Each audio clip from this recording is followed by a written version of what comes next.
kita juga harus hati-hati. Di Yeskiel diajarkan bahwa air itu keluar dari bawah ambang pintu bait suci, lalu mengalir terus ke timur, ke selatan. Ya, dari sini kita diajari suatu hikmat sederhana. Air apa yang kita terima, itu kita harus uji. Karena kita nggak dipaksa untuk bergereja. Kita itu memilih. Kita memilih. Meskipun dalam memilih itu kita berdoa. Jadi akhirnya pilihan Tuhan. Tuhan yang tuntun kita. Bukan kita yang menuntun diri sendiri ke air tenang atau rumput yang hijau. Karena rumput tidak ada yang hijau sempurna. Dimanapun juga selalu kita melihat rumput orang lain lebih hijau daripada halaman kita.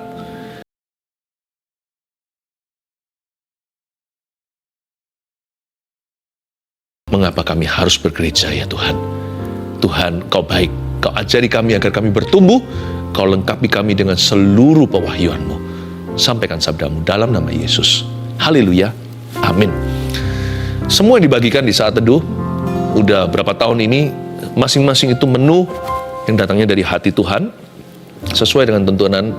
Berarti kalau disampaikan, itu Anda perlukan. Termasuk hari ini, saya beri judul mengapa kita butuh gereja. Apalagi kemarin kita baru saja mengadakan KKR kan di saat teduh bersama, apa kata Alkitab tentang neraka.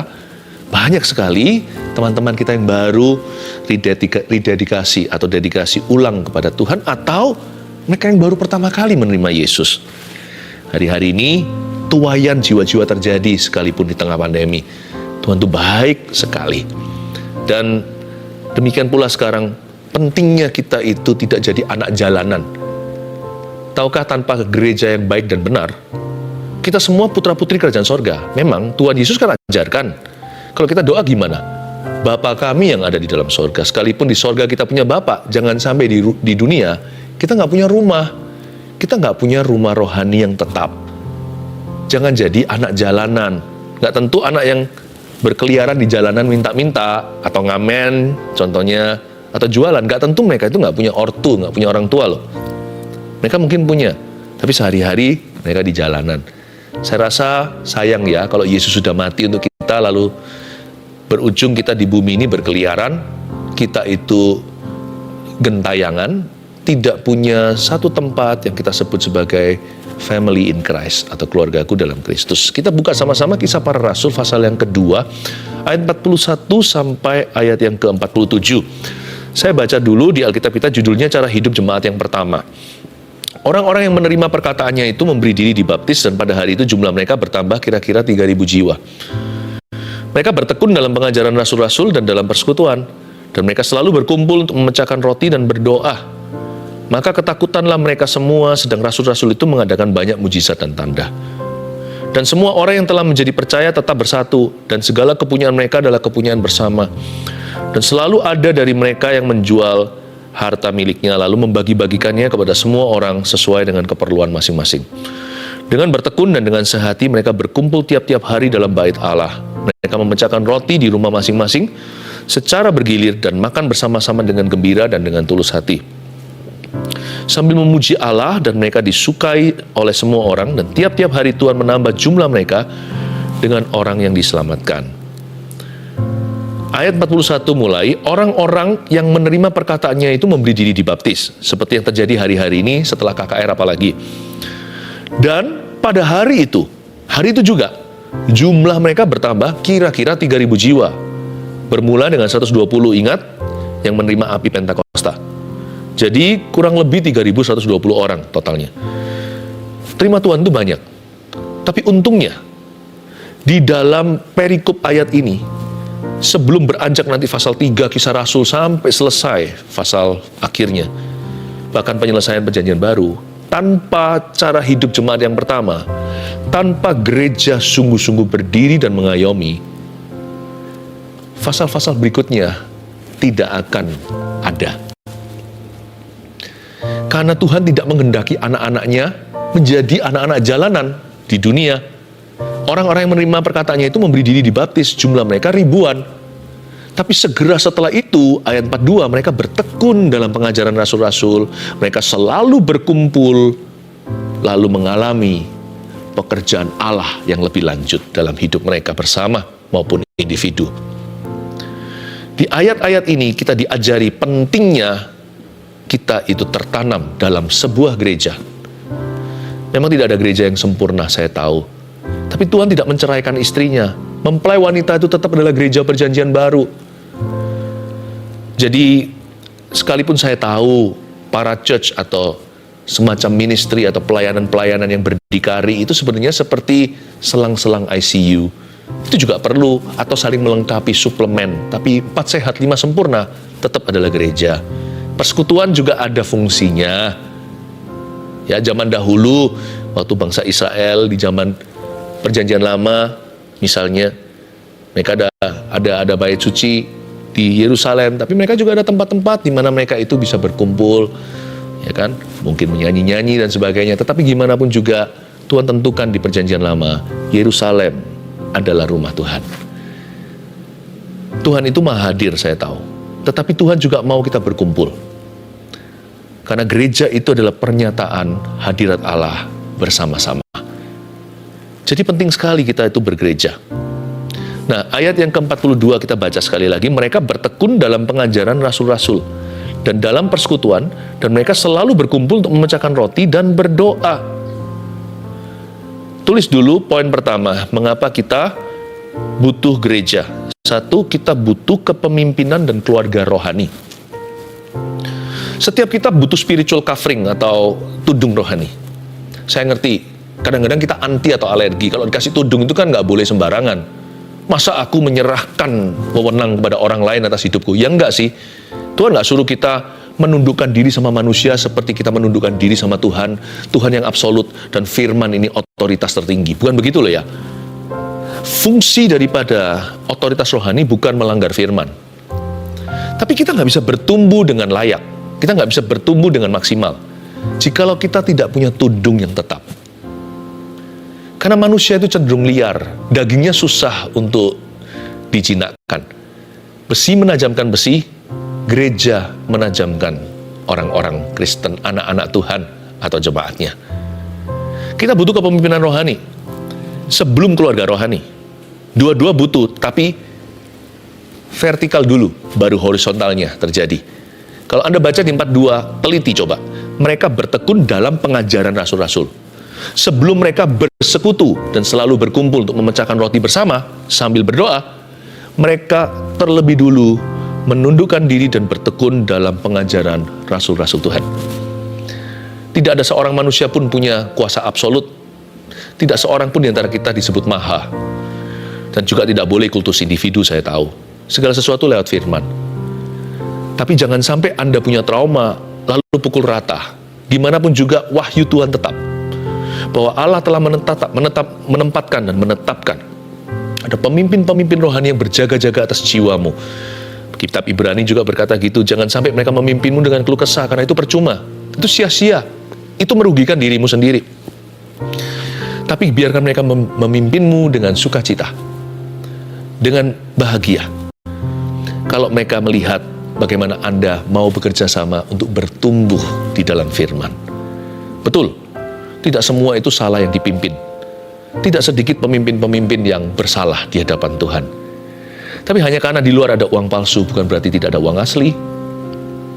Trauma itu kerjanya begini, trauma itu membutakan kita. Bukan membutakan terhadap masa lalu, terbuka lebar malahan matanya. Trauma membutakan kita terhadap masa depan. Padahal masih banyak hal yang indah, nggak semua hubungan itu salah. Hanya karena di luar ada perceraian, bukan berarti tidak ada anggur baru dalam pernikahan, bukan berarti tidak ada pernikahan yang berhasil dan bahagia. Mari kita jangan lihat selokan, tapi lihat highway-nya Tuhan, lihat jalan utama. Mereka bertekun dalam pengajaran rasul-rasul, sebuah pesan bermata dua. Bagi kita sebagai gembala-gembala, sebagai pemimpin-pemimpin rohani, baik itu sifatnya volunteer sukarela atau pemimpin utama yang biasanya seorang pendeta, mari kita hati-hati menjalankan otoritas. Kita nggak punya otoritas sendiri, kita ini bulan. Bulan itu hanya mencerminkan sinar matahari, dia nggak punya sinar sendiri. Jangan bangun otoritasmu, bangun otoritas firman atas kehidupan orang-orang Anda, dimulai dengan terlebih dahulu disiplin diri sendiri dalam firman Tuhan juga. Makanya Tuhan suruh kita apa? Sebagai penyeimbang. Petrus berkata begini, Rasul Yesus Kristus. Petrus yang dominan itu berkata begini, pimpinlah dengan teladan. Ya, Kita butuh kepemimpinan. Setiap kita itu butuh dipimpin dan suatu hari kita pun akan memimpin. Maka disinilah letak keindahannya. Setelah kita itu dipimpin, kita butuh kepemimpinan. Keluarga rohani itu jalan. Bak urapan kan di kepala, urapan itu nggak di badan. Makanya kalau kepemimpinannya salah, itu berabe ke bawah. Masalah. Ya kan? Kalau kepala keluarga, contohnya ayah sebagai imam dalam setiap keluarga. Kalau imamnya salah, biasanya muncullah kata-kata seperti broken home jadinya. Atau tidak ada damai sejahtera di rumahnya. Memang kepemimpinan main peran. Tapi pemimpin yang baik nggak akan berakhir pada pucuk pimpinan. Dia akhirnya akan mensejahterakan seluruh family-nya. Adanya tudung yang baik membuat kita bergereja dengan baik. Membuat kita bisa tertanam. Memang saya nggak salahkan orang-orang yang pernah kecewa. Orang-orang yang pernah disakiti oleh gereja. Tapi kita punya pilihan. Kita punya pilihan. Kita bisa pulih. Memang bukan salah Anda. Tapi kepahitan itu salah Anda. Itu salah kita.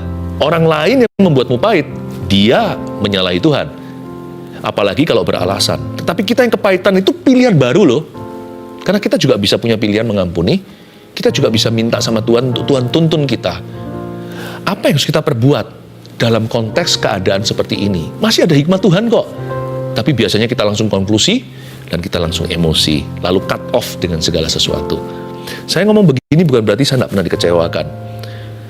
Hidup saya seumur-umuran lahir baru, 30 tahun lebih hari ini, 30 tahunan hari ini, saya selalu di dalam gereja. Saya tidak pernah jadi anak jalanan Tuhan. Tapi saya dibentuk. Kalau Anda pernah baca biografi saya juga Anda tahu. Awal-awal saya pelayanan itu saya bukan siapa-siapa, sekarang juga bukan sih, tapi waktu itu kan saya pelayanan sederhana. Kakak-kakak rohani yang sifatnya saya kagumi, yang gimana gitu saya sangat look up. Ya, saya sangat meneladani. Suatu hari ada di antara mereka yang melukai, bahkan secara fisik waktu itu. Tapi saya tidak mau menjadi orang yang mundur, kepahitan. Saya bingung ya, tapi kalau saya bersandar, Tuhan akan keluarkan saya dari gua itu. Dan Tuhan akan memberikan kepada saya kekuatan. Sebab Allahku bekerja sama dalam segala perkara. Baik yang kelihatannya baik maupun yang kelihatannya buruk untuk mendatangkan kebaikan. Jadi kalau semua bapak di dunia ini gagal pun kita masih punya bapak di sorga. Tapi bapak di sorga nggak akan buat kita liar. Bapak di sorga cepat lambat akan daur ulang membawa kita kembali ke tempat itu atau ke tempat yang baru. Tuhan tidak akan izinkan kita sebagai domba terlantar, tidak ada air tenang, rumput hijau. Karena sifat gembala Tuhan tidak akan mengizinkan. Kita butuh kepemimpinan keluarga rohani. Makanya di sini di ayat 42 ada kata gini, mereka bertekun dalam pengajaran rasul-rasul kan, sudah. Dan dalam persekutuan, kata persekutuan oikos di situ, itu artinya family intimacy loh. Itu bukan seperti orang itu datang ke seminar, konferensi, registrasi, basa-basi, bukan. Ini kata persekutuan di sana itu artinya intimate. Itu adalah intimacy. Dikenal bab keluarga, seolah-olah darah dagingnya. Dikenal dan mengenal. Dahulu ada sebuah sitkom di Amerika, waktu saya masih sekolah di Kanada, masih SMA, itu lagunya gini, mungkin keyboardnya nggak perlu ikut dalam hal ini. Sometimes you wanna go where everybody knows your name. Kalau nggak salah, ya namanya Cheers, ya kan? Kadang-kadang kita ingin pergi ke tempat yang semua orang tahu nama kita. Nah, gereja itu tempat begitu. Nggak tentu semua orang tahu. Yang paling yang semua orang tahu ya pendetanya atau 1-2 orang yang ada di atas panggung melayani. Tapi di gereja yang sehat, setiap orang pasti dikenali atau diketahui oleh seseorang. Bukan karena teman, oh kamu di sini, bukan begitu. Dikenali itu artinya intimacy, bukan hanya teman lama atau kebetulan sama-sama ibadah, bukan. Itu orang-orang kata persekutuan di sini adalah berusaha untuk mengenalmu lebih dalam dengan tujuan untuk membangun hidupmu dalam Tuhan. Itu artinya persekutuan, oikos itu. Jadi di sini bukan bicara tentang teman lama yang kebetulan ketemu reuni di gereja, ya, apalagi mantan, hati-hati. Bukan, tapi ini teman-teman gereja, entah teman lama atau bukan, mereka yang berusaha untuk mengenalmu dan memberi kesempatan membuka dirinya untuk dikenal oleh Anda. Hingga yang dulunya bukan daging dan darah, berubah menjadi erat seperti family. Itu persekutuan. Rawan nggak untuk kita juga disakiti? Bisa, tapi kita akan dibentuk oleh Tuhan. Justru kita jadi sempurna gara-gara itu. kita butuh kepemimpinan dan keluarga rohani. Nah, kita juga harus hati-hati. Di Yeskiel diajarkan bahwa air itu keluar dari bawah ambang pintu bait suci, lalu mengalir terus ke timur, ke selatan. Ya, dari sini kita diajari suatu hikmat sederhana. Air apa yang kita terima, itu kita harus uji. Karena kita tidak dipaksa untuk bergereja. Kita itu memilih. Kita memilih. Meskipun dalam memilih itu kita berdoa. Jadi akhirnya pilihan Tuhan. Tuhan yang tuntun kita. Bukan kita yang menuntun diri sendiri ke air tenang atau rumput yang hijau. Karena rumput tidak ada yang hijau sempurna. Dimanapun juga selalu kita melihat rumput orang lain lebih hijau daripada halaman kita. Ya, tapi paling tidak dari ayat tersebut diajarkan di Mazmur 23 bahwa kita itu dituntun. Jadi kita nggak menuntun diri. Kita memilih, tapi Tuhan yang menuntun kita dalam pilihan kita. Kita itu di gereja mana atau ke gereja apa. Nah, pasti nanti ada koneksi-koneksinya Tuhan Bang. Pasti ada mata-mata rantai dan histeri sejarah, ada pilihan sengaja. Nah, itu dia yang dimaksudkan persekutuan. Dan lalu ada, saya ingatkan tadi kembali ke Yeskiel tadi di bawah ambang pintu. Air yang keluar dari bawah ambang pintu bait suci itu air minummu. Itu kolam renang Anda. Itu transportasi yang membawa Anda seperti penglihatan Yeskiel untuk melihat apa di kiri kanan. Pohon, pukat, melihat nelayan-nelayan, menangkap ikan-ikan kecil, ikan-ikan besar ketika sungai itu semakin dalam. Berarti, jangan hati-hatilah. Salah satu pilihan yang sangat penting di hidup ini adalah kita tertanam di gereja apa, di gereja mana. Itu sangat penting karena Anda dan keturunan Anda dan keluarga dan orang-orang yang Anda cinta dan orang-orang yang Anda akan jangkau nanti akan minum dari air dari bawah ambang pintu bait suci. Pastikan kita mengujinya. Saya ngomong begini bukan karena saya adalah gembala gereja. Saya ngomong begini karena saya juga adalah seorang domba. Apa yang saya ajarkan ke Anda itu yang saya praktekkan dulu dalam hidupku. Ya. Nah, kita sekarang lihat yang pertama tadi sudah selesai, yang kedua ya, kita lihat ayat yang ke-43 sekarang. Maka ketakutanlah mereka semua. Mereka takut semua. Takut di sini bukan takut yang buruk ya. Takut di sini adalah takut in awe atau takut kagum. Maka ketakutanlah mereka semua sedang rasul-rasul itu mengadakan banyak mujizat dan tanda. Dan semua orang yang telah menjadi percaya tetap bersatu dan segala kepunyaan mereka adalah kepunyaan bersama.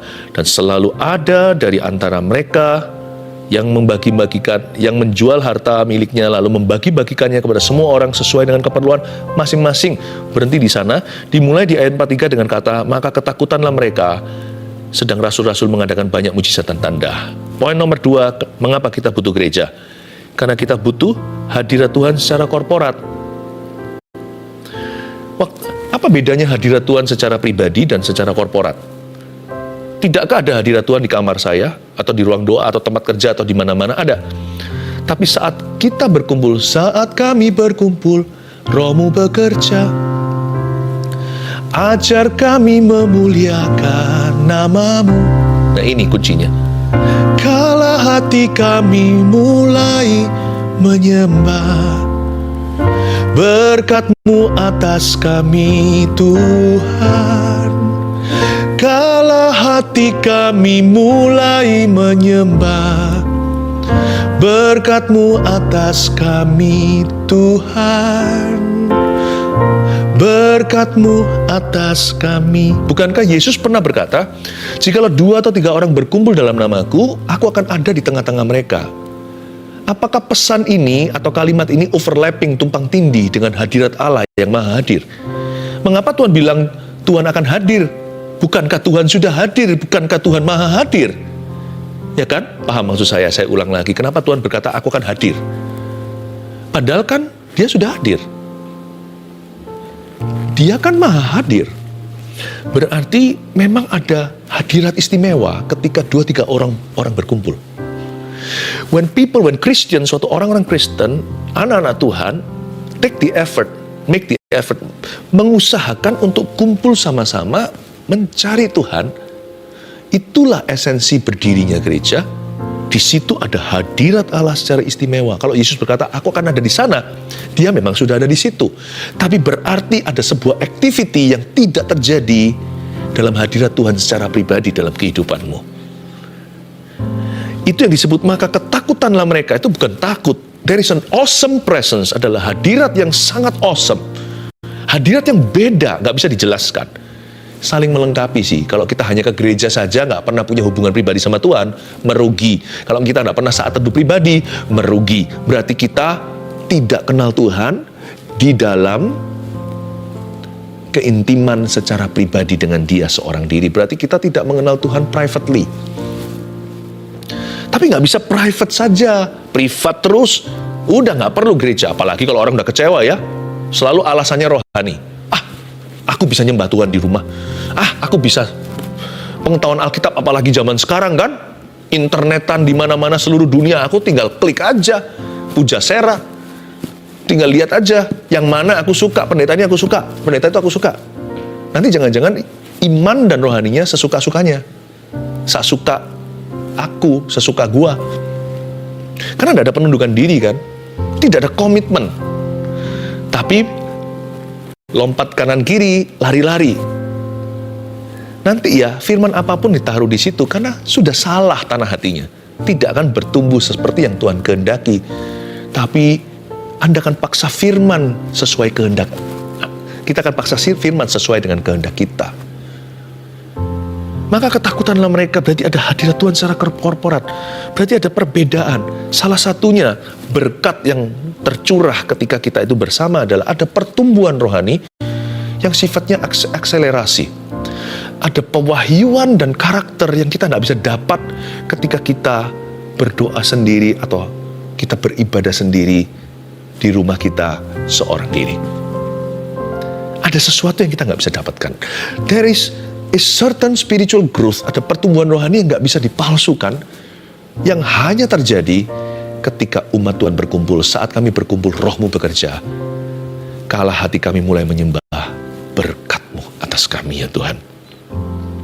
Ayat 46, lanjutkan masih di poin 2. Dengan bertekun dan dengan sehati, mereka berkumpul tiap-tiap hari dalam bait Allah. Mereka memecahkan roti di rumah masing-masing secara bergiliran, makan bersama-sama dengan gembira dan dengan tulus hati. Coba ini, sometimes you wanna go where everybody knows your name, ini beneran. Karena yang disebut di ayat 46 adalah regular attendance. Orang-orang yang hadir secara reguler. Dengan bertekun dan dengan sehati. Kata bertekun itu terus-menerus, komitmen itu. Dengan sehati, lama-lama hatinya disamakan dalam satu spirit, satu pikiran, satu visi, satu kerinduan untuk bertumbuh. Dengan bertekun dan dengan sehati mereka berkumpul. Lihat, tiap-tiap minggu di sini, tiap-tiap hari dalam bait suci. Mereka berkumpul tiap-tiap hari, regularly attending church, the same church. Mereka itu pergi ke gereja yang sama, secara reguler pergi ke gereja itu, nggak mut-mutan, nggak seenaknya sendiri, nggak seenak gua, terserah saya, tapi mereka belajar komitmen. Disitulah perkara sederhana dilengkapi oleh Tuhan dalam hatinya. Di situ mereka digembleng, dimuridkan, dan mereka belajar untuk menerima kelemahan satu sama lainnya, dan belajar untuk melayani seorang dengan yang lainnya. Di tempat itulah mereka belajar menjadi spiritual gifts bagi orang lain, belajar menjadi karunia rohani bagi orang lain. Kalau Anda baca tadi, mereka ada yang menjual harta miliknya, nggak semua. Ada yang digerakkan untuk ini, ada yang digerakkan untuk itu, membagi-bagikan kepada semua orang. Kalau Anda lihat di gereja mula-mula nanti diangkat juga, ada 7 diakennya, mengatur untuk janda Yunani dapat porsinya, ada diakonia, ada semua pengaturannya itu teratur menjadi sebuah organisasi Kristus. Mereka menjadi, karena mereka hatinya waktu bersatu, Tuhan menuntun satu persatu agar menjadi berkat di dalam rumahnya. Mereka dilatih untuk saling melayani, untuk mencuci atau membasuh kaki. Mungkin bukan harafiah, bisa jadi kiasan, artinya pelayanan. Mereka dengan sehati, mereka menjadi karunia bagi orang lain. Bukan hanya menerima, tentunya mereka juga menerima pertolongan. Jadi nggak ada yatim piatu. Jadi kalau ada yang sakit, yang lain tahu. Ada yang menderita, yang lain mendoakan. Ada yang mundur. Nanti kalau gereja itu, ada yang mundur, Nggak ada yang namanya Tuhan cari orang itu sendiri, satu ekor domba yang tersesat. 99 ekor yang lainnya ikut mencarinya bersama dengan Tuhan. Itulah fungsi gereja. Kalau satu domba yang di ujung sana, ya itu Tuhan cari. Tapi kalau di dalam gereja 99 mencarinya.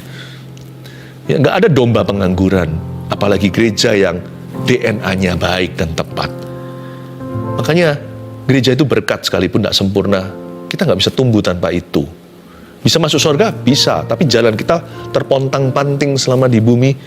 Nanti lihat ya, ujung-ujungnya kita cari KW-KW-nya. Kita akan cari barang tiruan. Yang seperti gereja fungsinya tapi bukan gereja.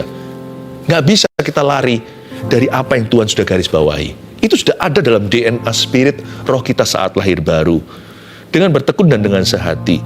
Mereka regularly attending, dan mereka menerima khotbah pengajaran dari pastornya, dari gembalanya. Makanya setiap gembala saya tekankan, kalau ada yang gembala-gembala yang mendengarkan dari gereja manapun juga, persiapkan dirimu sungguh-sungguh sebelum Anda mempersiapkan message atau khotbahmu. Persiapkan diri dulu, karena the man is important as his messages. Karena orangnya sama pentingnya dengan pesan yang dia bawakan. Karena otoritasnya Tuhan letakkan di bejana tanah liat, bukan di pesan dan kalimat. Pelayanan firman di dalam gereja itu mungkin tidak sensasional. Kalau gembala sidangnya ya memberi makan, ya tetap ada pengkhotbah tamu. Mereka itu datang untuk melengkapi, tetapi pesan utama harus dari gembala sendiri. Dan ketika gembala rajin memimpin dan orang-orang yang bertumbuh di bawah pelayanan firman yang diberikan, maka seluruh domba itu akan mendapat rema sendiri-sendiri, namun mereka semua akan dibawa Tuhan digiring ke satu visi. Maksud saya digiring dengan satu visi itu, they will receive weekly, tiap minggu, bahkan tiap hari. Mereka akan menerima inspired guidance. Mereka akan menerima tuntunan yang sifatnya inspirasi. Sekalipun firmannya sama untuk semua jemaatnya, tapi ada sesuatu yang diinspirasi Tuhan dari firman itu, yang menuntun jemaat itu di setiap musimnya. Mau segala macam musim di hidupnya, up and down, musim panas, musim dinginnya, musim gugur, musim seminya, Tuhan akan tuntun. Dan kalau Anda lihat rajut setelah 10 tahun menoleh ke belakang, menjadi sebuah buku kehidupanmu. Itu seperti dirajut Tuhan. Seperti sebuah cerita tuntunan ilahi secara profetik, Roh Kudus bersabda seperti Nabi. Padahal itu pesan pastoral. Saya anggap sangat penting pelayanan firman. Karena pelayanan firman itu dan namanya di atas segala sesuatu. Oh haleluya. Saya berdoa supaya setiap jemaat di gereja yang saya gembalakan, agar mereka menjadi kasih dulu, lalu karunia. Menjadi love, menjadi kasih Allah bagi satu dengan yang lainnya. Kadang memberi, kadang menerima, give and take-nya ada. Tapi juga jadi karunia. Kata kasih karunia di-combine bagus itu. Grace, kasih karunia. Dalam bahasa Indonesianya lengkap. Kasih dulu, lalu jadi karunia. Itu berarti juga mereka ada yang tergerak untuk menolong seseorang. Bahkan kasih karunia yang sifatnya supranatural. Tuhan akan memberikan peneguhan, bahkan kuasa, pernyataan-pernyataan kuasanya. Saling mendoakan, terjadi kesembuhan seperti yang dikatakan di kitab Yakobus. Kalau ada yang sakit, carilah penatuamu.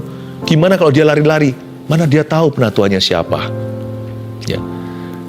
Nah nanti di dalam tubuh Kristus itu mereka akan saling melengkapi, saling mengurapi, saling memberkati. Bahkan karunia-karunia supranatural, 9 karunia Roh Kudus yang disebut di Korintus itu pun bermunculan. Nubuat, marifat, dan sebagainya. Seperti yang saat teduh sekarang ini, keluarga saat teduh lihat, saya sebenarnya bukan seorang penginjil. Sebenarnya kata penginjil itu bukan berarti pengkhotbah keliling, bukan. Penginjil itu sebenarnya adalah sebuah jawatan yang luar biasa. Lain kali aja saya cerita. Tapi yang kerap kali kita mengerti adalah kata penginjil itu berarti bukan pendeta tetap. Saya bukan pengkhotbah jalan. Saya adalah gembala sidang, dari dulunya sudah begitu. Cuman setelah pandemi itu baru muncul kelihatan culture atau kebudayaan yang ada di gereja yang kami gembalakan itu mulai keluar DNA-nya. Dan Tuhan sendiri yang mengeluarkannya di masa yang paling unlikely, yaitu selama pandemi. Sebenarnya apa yang Anda rasakan, keluarga saat teduh, itu nothing new. Di gereja kami sudah seperti itu dari dulu. Semua firman yang dibagikan ini semua adalah nilai, adalah value yang selama ini saya tanamkan di gereja sendiri dan kita hidupi, itu didemonstrasi dan manifestasi dalam kehidupan jemaat yang kami semua notabene tidak sempurna. Tapi inilah indahnya, ada dimensi kerajaan Allah. Makanya yang terakhir ayat 47, sambil memuji Allah, dan mereka disukai semua orang, dan tiap-tiap hari Tuhan menambah jumlah mereka dengan orang yang diselamatkan. Bukan tiap minggu ya, tiap hari loh. Tuhan menambah jumlah mereka dengan orang yang diselamatkan. Mereka sambil memuji Allah, mereka disukai semua orang. Ada favor yang luar biasa. Nomor 3, mengapa kita butuh gereja? Karena kita butuh dimensi kerajaan Allah melalui misi gereja. Kita tertanam di gereja lokal mana itu pengaruh langsung directly atas kerohanian kita. Dan dimensi kerajaan sorga itu Allah letakkan pada gereja lokal. Meskipun tidak sempurna ya, sekali lagi saya katakan tidak sedikit dalam sejarah orang yang kecewa sama gereja. Tapi jangan kecewa juga, buktinya Tuhan tidak pernah menyerah, gereja masih ada. Gara-gara gereja masih ada itu, termasuk orang yang kecewa, kan masih ada Anda yang nuraninya baik. Ya sudah lupakan kecewanya atau kepahitannya. Kan masih ada orang-orang seperti Anda yang bisa mengerti mana yang baik, mana yang buruk. Bahkan dalam kecewa kita pun bisa menilai kok. Sekalipun orang itu rohaniawan, misalnya ada orang-orang tertentu, tapi kok begitu? Anda kan bisa menilai. Itu juga buahnya gereja loh. Berarti Anda dididik dengan benar sebelum Anda dikecewakan. Tapi kalau Anda tidak cari Tuhan dan membangun rumah Tuhan, nanti yang korban adalah keturunan berikutnya. Mereka tidak punya gereja yang gimana. Karena bapak-bapaknya kecewa semua. Anda bisa bedain mana rasul asli, mana rasul palsu. Anda bisa bedain mana pengajaran yang benar, mana yang bukan. Sekalipun kecewa, bye-bye sudah, nggak usah gereja-gerejaan. Buktinya Anda adalah buah gereja. Ribuan tahun, bahkan dalam sejarah gereja ada era kegelapan. Orang-orang dikecewakan. Tapi tetap ada buah Anda, berarti gereja berbuah dong. Berarti ada orang seperti Anda. Tapi jangan jadi bottleneck-nya. Kalau Anda kecewa hari ini, keturunanmu yang akan makan korban. Saya minta berdoa supaya semua dipulihkan. Karena dimensi kerajaan Allah tetap adalah gereja. Dari gereja itu Tuhan mau ajarkan. Gereja itu visual Injilnya. Jikalau berita itu audionya. Dari gereja didemonstrasikan. The culture of the kingdom of God itu seperti apa? Kebudayaan kerajaan surga itu seperti apa? Di antara orang-orang tidak sempurna, bejana tanah liat, Tuhan mau tunjukkan gimana caranya hidup sebagai anak kerajaan. Itu lewat gereja dan jemaatnya. Ya. Jadi gereja itu distributorship heaven-nya di situ. Di kerajaan sorga itu didistribusi lewat gereja. Wah, Tuhan itu ambil risiko ya, percaya sama kita. Tapi bagaimanapun juga lihat, sekalipun tidak sempurna, makin hari makin sempurna. Sekali lagi tergantung kita mau lihat apa. Kita mau lihat uang palsu atau mau lihat uang asli. Uang asli juga tidak tentu uangnya banyak. Mungkin keaslian itu dimulai dengan kesederhanaan dulu. Dimulai dengan pemulihan di hati dan percaya lagi. Kita butuh bergereja. 1, 2, 3, mengapa kita butuh gereja? Kita butuh kepemimpinan dan keluarga rohani. 2, kita butuh gereja, karena kita butuh hadirat Tuhan secara korporat. 3, kita butuh dimensi kerajaan Allah melalui misi gereja. Saya berdoa supaya Anda bisa cek. Kalau Anda mau tahu, Anda sebaiknya di gereja mana, saya lemparkan kembali masing-masing sendiri putuskan. Anda bisa cek visi dan misi gereja itu. Itu yang penting. Dari misi itu Anda lihat dimensinya. Anda mau tahu sesuatu, lihat misinya, visinya. Bukan hanya apa yang dicetuskan, tapi setelah sekian lama jikalau Anda jajaki, apakah itu sungguh-sungguh serius dilakukan? Bukan dengan mata kritis, meskipun kita harus menguji segala sesuatu, tapi kritikus tidak akan mendapat apa-apa. Tapi dengan hati yang tulus, bukan kritikus, tapi Anda menilai. Anda akan lihat, oh iya ternyata inilah gereja yang untuk saya dan keluarga saya, di sini kami akan melayani. Saya harap Anda bisa menilai dengan baik setelah saya berikan pointer-pointer hari ini. Semoga Anda digembalakan. Haleluya. Domba-domba Kristus, kita mengangkat tangan bersama-sama. Terimalah berkat dari Gembala Agungmu. Di dalam nama Allah, Bapa, Putra, Roh Kudus, Tuhan mencintai setiap anak-anaknya. Haleluya. Amin.